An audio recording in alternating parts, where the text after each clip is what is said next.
Welcome to my YouTube channel. आज की इस वीडियो में हम लोग डिस्कस करेंगे माइक्रोबायोलॉजी का दो मोस्ट इम्पॉर्टेंट टॉपिक, जिसके अंदर हम लोग पढ़ेंगे व्हाट इज ऑटोक्लेव। ऑटोक्लेव के अंदर हम लोग फर्दर पढ़ेंगे principles of autoclave and working of autoclave, और नेक्स्ट टॉपिक है that is E coli.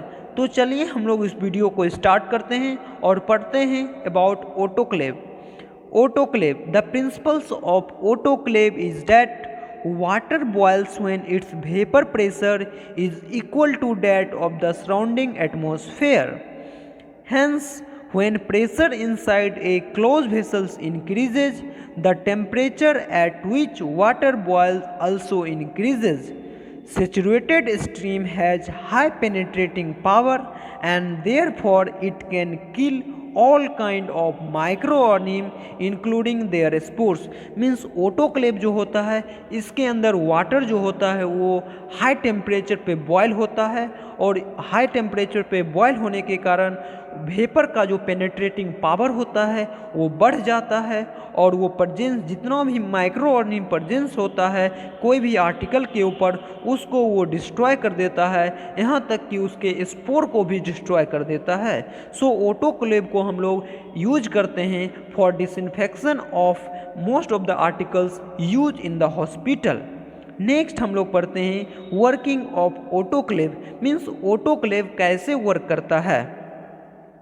Sterilization by stream under pressure is generally carried out. Means जैसा कि आप लोगों को पता है कि किस तरह प्रेशर इंक्रीज होता है, जैसा कि प्रेशर इंक्रीज होता है फिर उसका पेनेट्रेटिंग पावर बढ़ जाता है, और जिसके कारण most of the micro organism यहाँ तक कि उसके स्पोर को भी डिस्ट्रॉय कर देता है।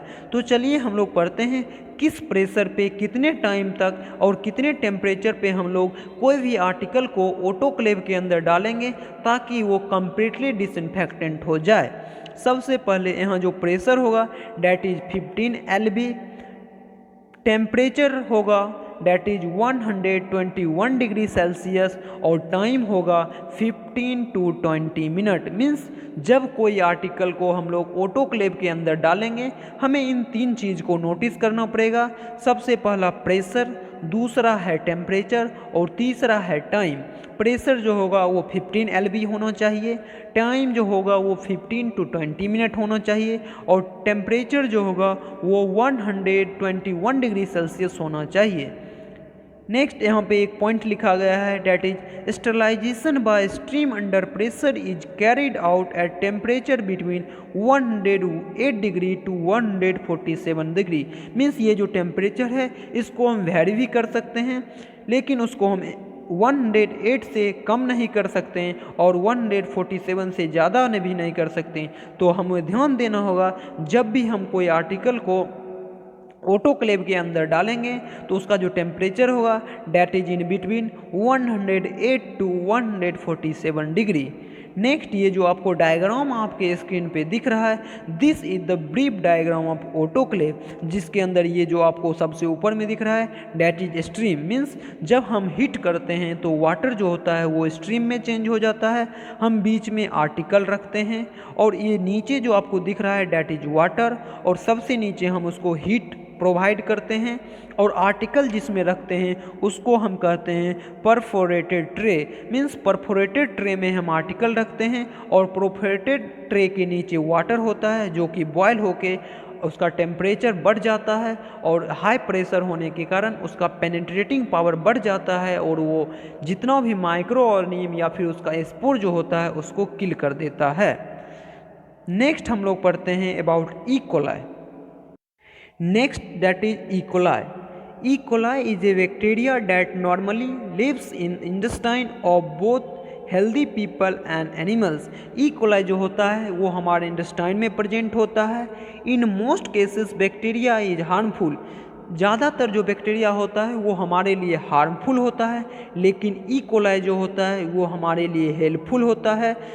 कब? जब उसका जो प्रेजेंस है वो एट द ऑप्टिमम रहेगा। मीन्स जितना रिक्वायर्ड है अगर उतना ई कोलाई हमारे इंटेस्टाइन में है फिर तो वो हमारे लिए फ़ायदा मंद है। क्योंकि ई कोलाई जो होता है ये हेल्प करता है in the digestion of food. So mostly जो बैक्टीरिया होता है वो हमारे लिए हार्मफुल होता है, लेकिन ई कोलाई जो है हमारे लिए हेल्पफुल है क्योंकि ये हमें डाइजेशन में हेल्प करता है।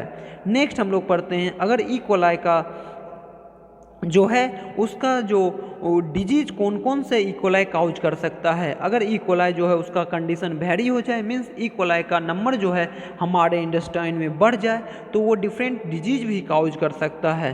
पहला डिजीज है डेट इज डायरिया, दूसरा है that is urinary tract infection, तीसरा है डेट इज नियोनेटल मेनिंजाइटिस, चौथा है that is gram negative sepsis, पाँचवा है डेट इज स्टमक पेन, छठा डेट इज क्रैम्प्स और सातवां that is low grade fever.